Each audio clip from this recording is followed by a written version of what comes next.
Howdy folks, welcome back to another episode of Super Hamster Plays Kingdom Death Monster.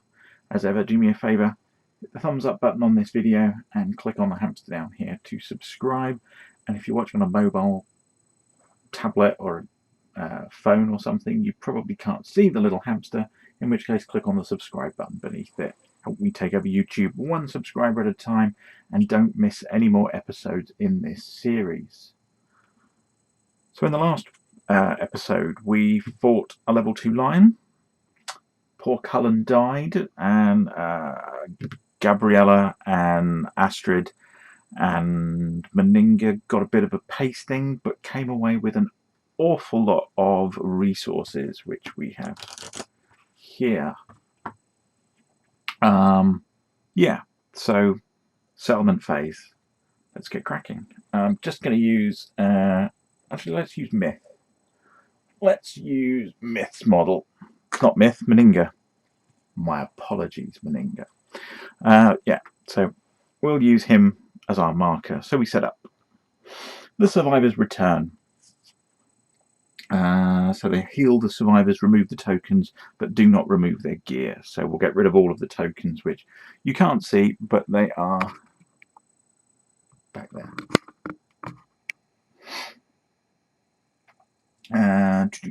We haven't got rid of them, but we'll just ignore them. Gain endeavours. Right, we have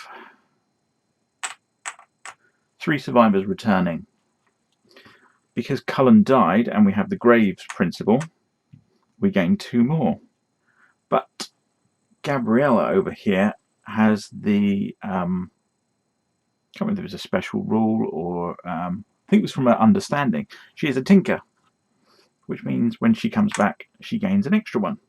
So we actually have 6 innovations this turn, which is going to be useful because we're going to need a lot to spend some of this stuff. And I think we're going to start expanding the settlement. So moving on. Update the timeline. Right, here we are. Let's move that out of the way. So we are in Lantern Year 5, which means we will have the Hands of Heat story settlement, or story event, as well as a settlement event. So where are we? Draw a settlement event, resolve it, trigger the story and settlement events on the timeline this year. So we have an Elder Council. The elders of the settlement gather to reminisce over their hard-won scars, count the total number of hunt XP among all survivors, add the bonuses, and consult the table. Okay, so it's just the total age of everybody in the settlement. We don't have saga, we don't have scarification, and we don't have records, so it's just going to be that total. So I'm just going to pause this because I don't have the settlement records to hand. They're across the other side of the room, and getting to it's a bit of a pig. So I'll go count those up and we'll be back. Right, the total's 25, which puts us firmly in this category. So we lose an endeavour. One of the elders recalls a story about a bizarre lion it met on a dangerous hunt. The monster was mourning, and in its paw held a tattooed human at hand. Add the Beast of Sorrow to your quarry list. You will find its rules on the Legendary Monster Story Event page. You may now hunt this monster. Yeah. The Beast of Sorrow. Where would you be? Where's my list of... Ah, there's the quarries. So we have no space for it. So Beast of Sorrow.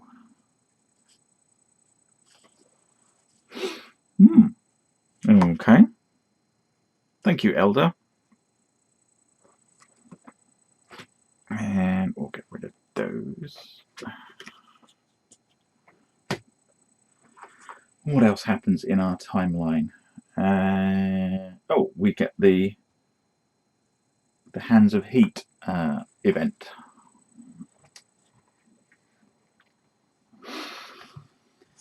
The Hands of Heat.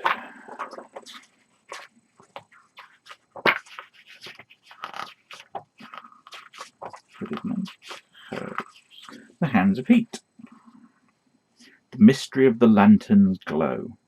If the settlement already innovated lantern oven, nope. Skip this event and roll on the lantern branding table, otherwise proceed with the hands of heat below. One lucky day, a clumsy accident knocks a lantern free from the towering lantern horde. A sudden flash of heat bathes the survivors as the lantern crashes to the ground, now shattered.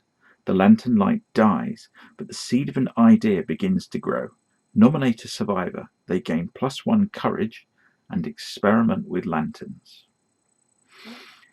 Anybody up there close?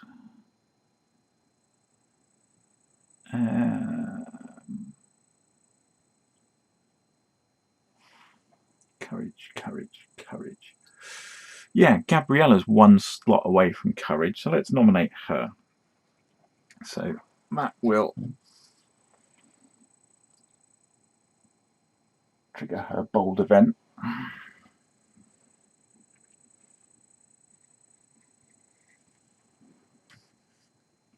Experiment with lantern. Roll a d10.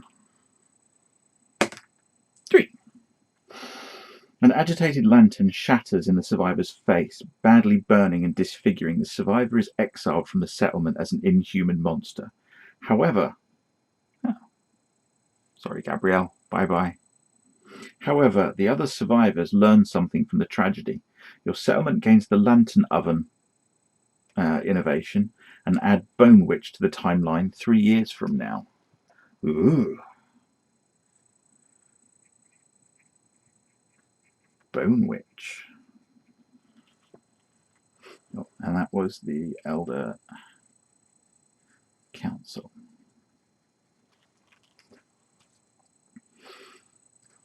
So we've lost Gabriella.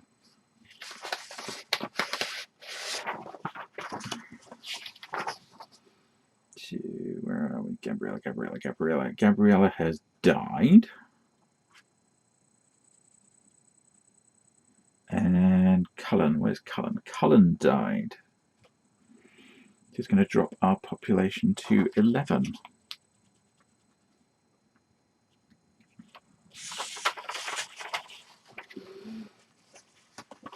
But we gain the lantern oven. Is that one of the ones in this deck? It is. I'll shuffle them again before we draw. Right. And by agitating lanterns, a source of heat becomes available to the settlement. Departing survivors gain 1 survival. So our thing goes up to +2. And then we need to add the lantern oven consequences. What are the lantern oven consequences? Lantern oven. Where is the lantern oven? There's the lantern oven.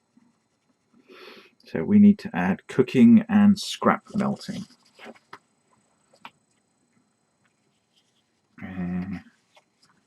Scrap smelting and cooking.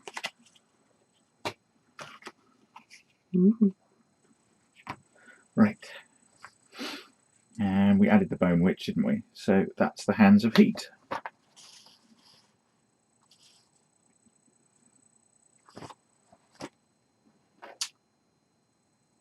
Update the timeline. Okay, so that's the timeline done. Update the death count. I've already done that. Yeah. Check for milestones. Well, Gabriella would have come of age and become bold, but she's gone.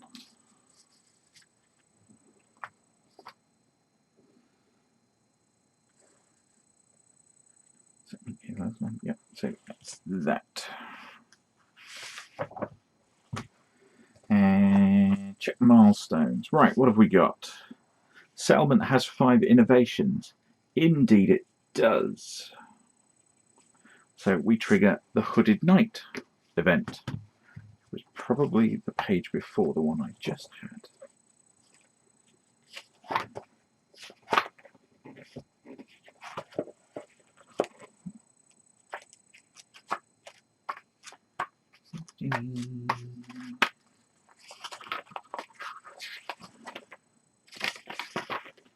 Recipe. Next one. No. Herbs. Hooded Knight. A stranger emerges from the darkness. If any survivor has the Twilight Sword, we don't. They duel. Otherwise, his motives are inscrutable. Roll again, or roll below on the mysterious agenda. That dice didn't like us, so let's go with that one. The mysterious agenda. 4. The Hooded Knight insists on training the uncouth survivors in martial combat. Up to 2 survivors may spend 3 resources each to learn the mighty strike fighting art. The Hooded Knight leaves with unfinished business and will return later. Okay, so unfinished business. Let's add the Hooded Knight to the timeline in 4 years. So 1, 2, 3, 4. The Hooded Knight. And I've just noticed the camera's being weird, so I'm going to stop it and come back. Okay, I might well do that. I can think of a couple of people that I want to do that for. Certainly Astrid, who's turning into our guitar-wielding lunatic.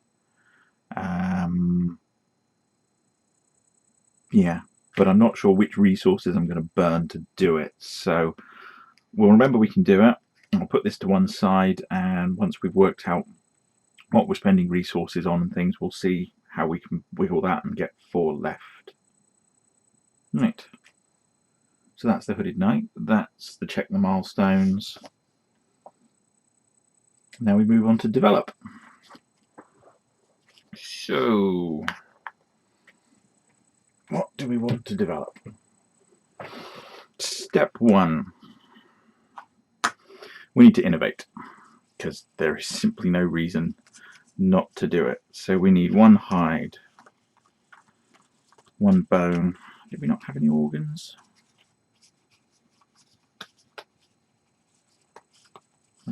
I don't think we're going to need 2 sinew, so we'll use that as an organ for now. And spend 1 of those. And we will innovate. As we've gained a few, we need to shuffle that again. Where is the innovate thing? I just wanted to make sure I've got it right. Innovate. Once per settlement phase, you may spend the listed resources, 1 bone, 1 organ, 1 hide, and 1 endeavour. Draw 2 innovation cards and keep 1, returning the other to the deck, but we have Symposium that lets us draw 4. So, Pictograph, Hovel, Nightmare Training, Inner Lantern. Alright. Pictograph. At the start of the survivor's act, they may decide to skip their act and run away. After a hunt event is resolved, the survivor may decide to go home and run away. So I suppose if stuff is going really bad, you can choose to leg it.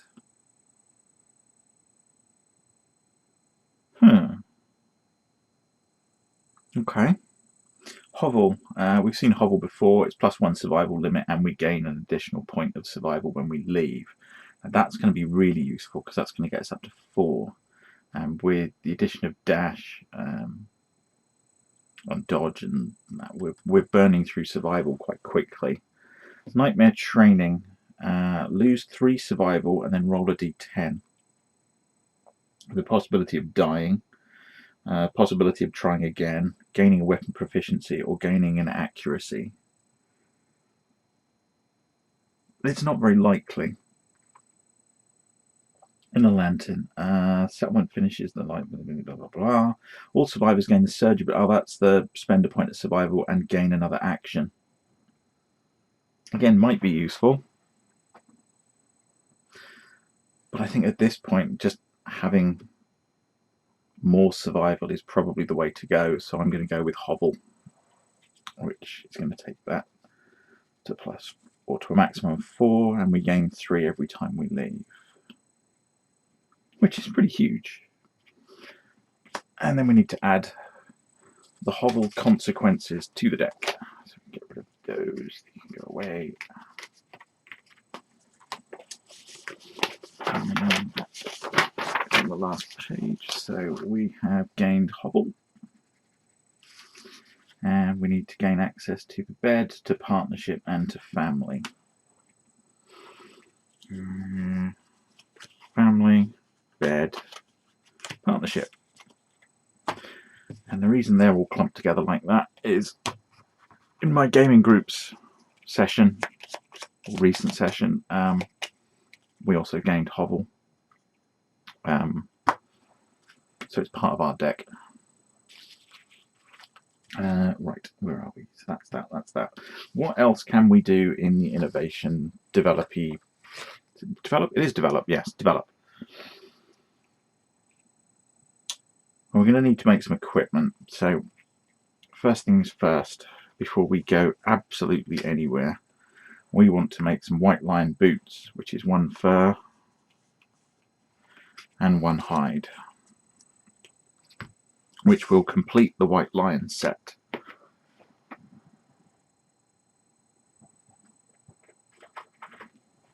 One set of boots.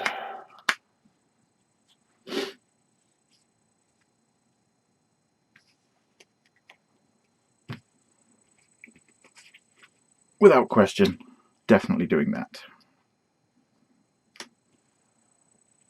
What else can we make?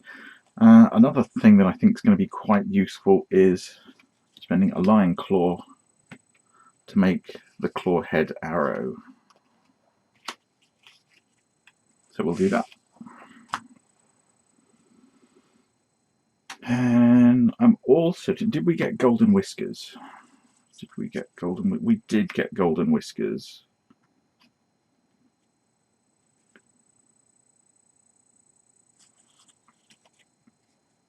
So if we also spend a bone, we can make a harp, which doesn't sound great, but everybody gains another survival, which basically means everybody's going to be starting on maximum, unless there's some weird rule. But you also have a 50-50 chance by spending an action of getting rid of a mood currently in play. So that would be the enraged beast or the bloodthirsty butcher, that sort of thing. They're all moods, which frankly is a good thing.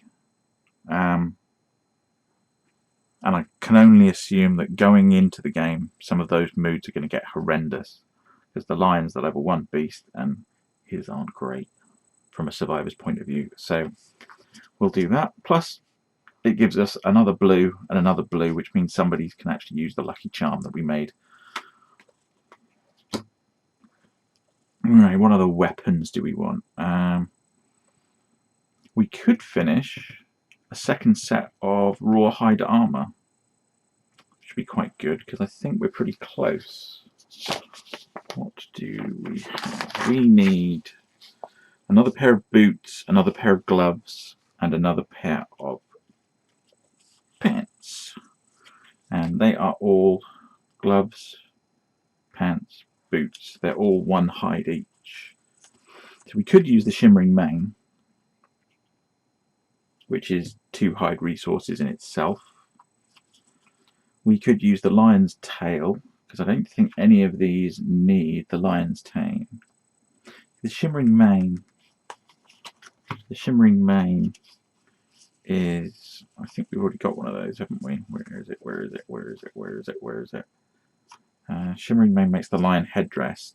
So it's an item, it's an accessory, so you can wear it in addition to that, and it's just an extra thing to the head.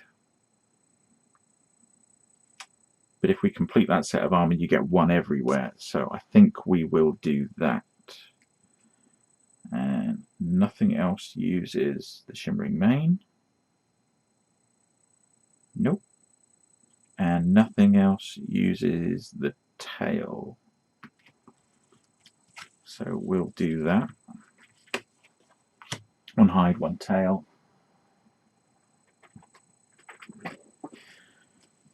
So the hide's worth 2, or the shimmering mane's worth 2. The lion's tail is another one, and that gets us What does it get us? We get us another pair of boots, another pair of pants, and another pair of gloves, and that's now 3 people with complete sets of armour. And I'm quite happy with that.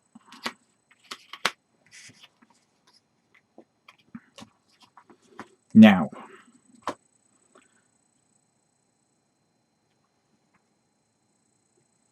did we add the consequences to the oven? We did, didn't we? And we have ammonia. So we could. We've got whips, drums, bandages.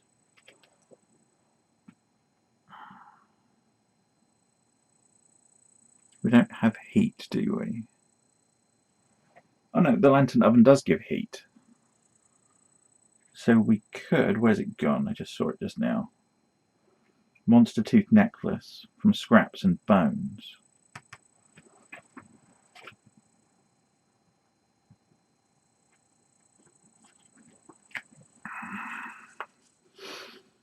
And that would gain an extra point of strength. And if you have 2 red, which a lot of ours do, you gain another point of strength. Now that's kind of tempting. So we'll think about that.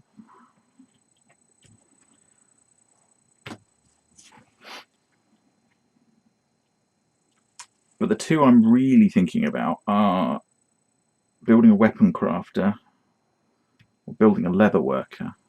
Because the weapon crafter is going to let us make a lot of much bigger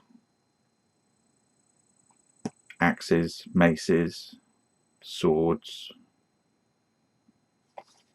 And the leather worker is going to let us make leather armor and shields. What is the bonus for leather armor? But there's also this stone circle, which we're going to need when we start hunting antelopes, which is going to be our next hunt. So that one also might be worth doing. So the weapon crafter is 3 bone and a hide. That's 3 organ and a hide. That's 3 hide and an organ. So if we had 4 of everything, we could get all of them. Yeah, let's have a look at the armor set. So we know what the white lion does. It adds 1 to all locations, and when fighting with katars or daggers, you gain an extra point of speed and an extra point of 2 points of strength. So that's huge.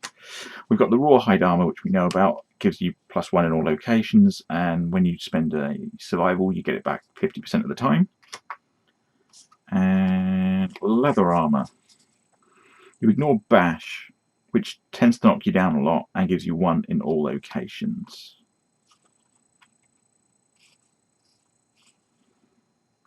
So leather's not bad.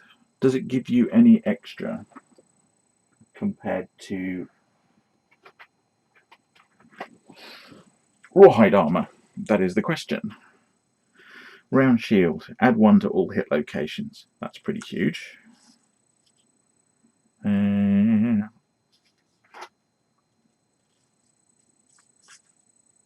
Leather skirt. 3 armor from leather. Leather mask. 3.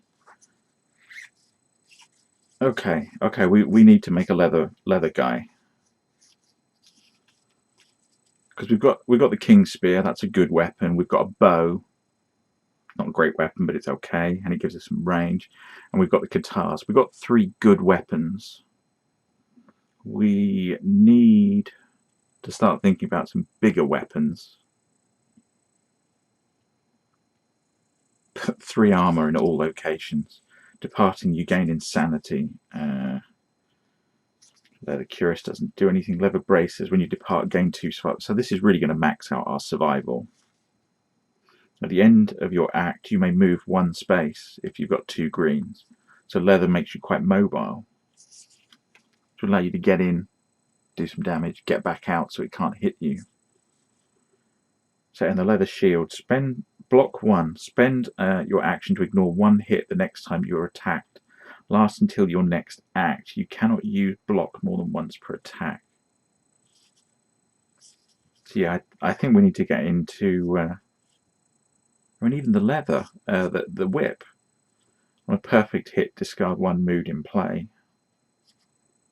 But yeah, we definitely need to start looking at getting into some leather equipment. Just going to start adding blue and red. Right, so what have we got here? We don't need those. We have 1, 2, hide.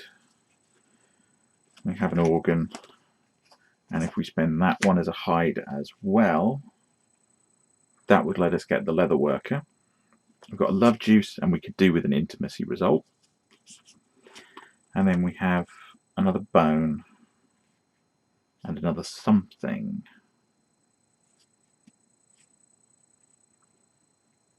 What can we make with a bone? Oh, we needed 3, didn't we?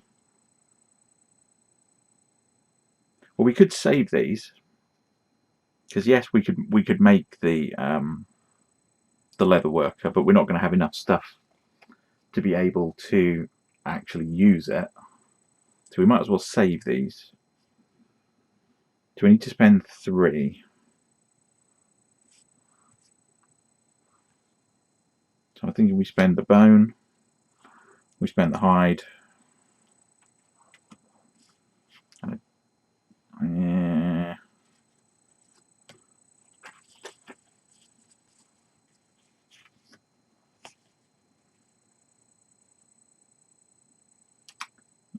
Sinew would let us make another bow. And the cat's claw.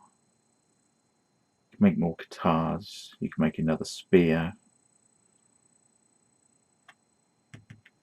So the claw's quite useful. So I think we keep that. And we're going to spend the love juice shortly. So we're going to spend that, and that to give one character the Hooded Knight's ability, which was it Mighty Strike, wasn't it? Mighty Strike means if you get any perfect hits, each one of them adds +2 strength to all of the hits in that round, all of the attacks you get that round.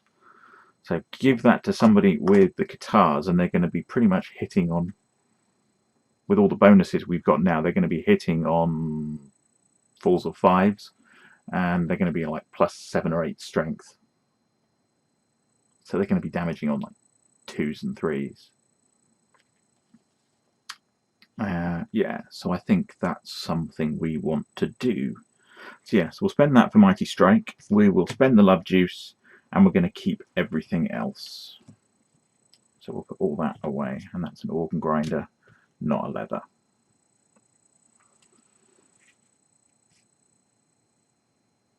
Although we can get rid of any 3 resources, can't we? And we've got some in. What have we got in storage? We have another organ. Okay, so we can spend that, which means we can keep the sinew. And we've got 2 broken lanterns, which are scrap. And the weapon crafter uses a lot of scrap for swords, daggers.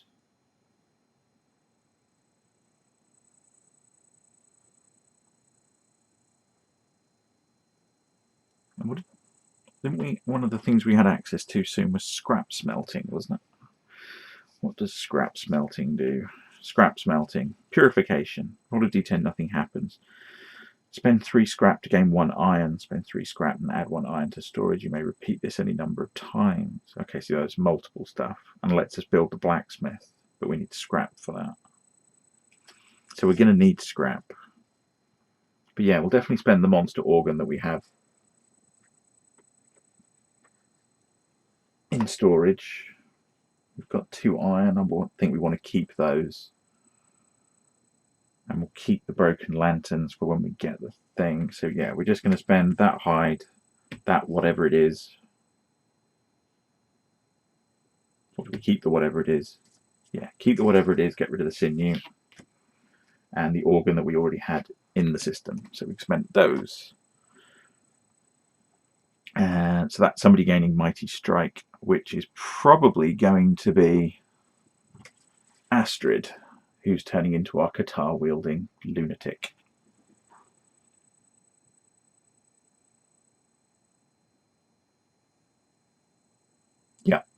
So that's the plan. And then we have an intimacy event. So that's what we're keeping. That's what we've gained this turn. And we're keeping those. We've spent all of those. And we're now going to spend the love juice. And let's have ourselves an intimacy event.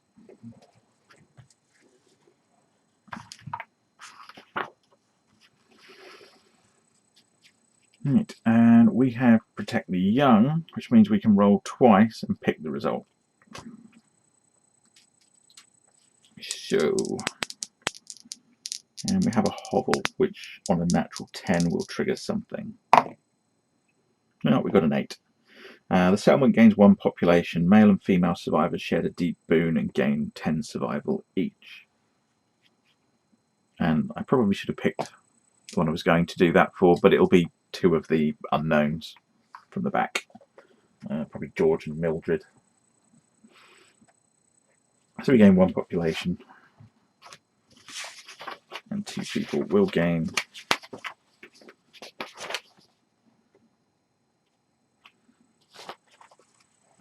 1 to 5, it's male. Male.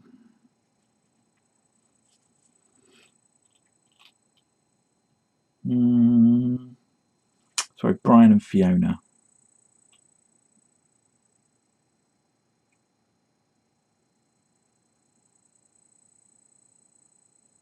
Actually, Meninga did all right in that one. No, I was going to give it to two random low-level people, so we'll go with Brian and Fiona. Plus 10 serve. Plus 10 serve. Right, and that's the innovation. Prepared departing survivors. I'm not going to do any of that yet. I'm going to do that at the start of the next encounter. So we'll return all our gear, and our next hunt is going to be a screaming antelope. So in the next video I will show how to put the antelope together, and then by the powers of time travel, because I've already done it, in the next one after that we will hunt ourselves a level 1 antelope, and it's all nicely painted and ready to go. Hopefully by then I'll have these miniatures painted up, because if they're going to have a nice full suit of armour, they should at least be painted, shouldn't they? Yeah, so we'll do that. And I'm going to go out on a limb and say in the next we're going to have a guy with a sword, somebody with 2 guitars, somebody with the king's spear, and our archer, or an archer. But that will be the next one. So I'm going to tidy up some bookkeeping, add all this stuff to the appropriate piles, put all this stuff away, and I'll see you in the next video. Okay, thanks for watching. Thumbs up on this video, really does help me out. If I did anything wrong other than the stuff I'd already caught and pointed out, please feel free to comment. If you think this is going well, please feel free to comment. If you think there's something obvious that I'm overlooking and really should be pushing in a particular direction, perhaps there's an innovation that I keep ignoring that you think we should go for, or something like that, please do feel free to comment. I'm learning as we go, and hopefully a lot of the people listening are also, or watching, are also learning as they go. So we'll all learn together. Don't forget to subscribe to the channel if you haven't already done so. Help me take over YouTube 1 subscriber at a time. And I'll see you in the next video. Thanks for watching. Bye for now. Bye bye.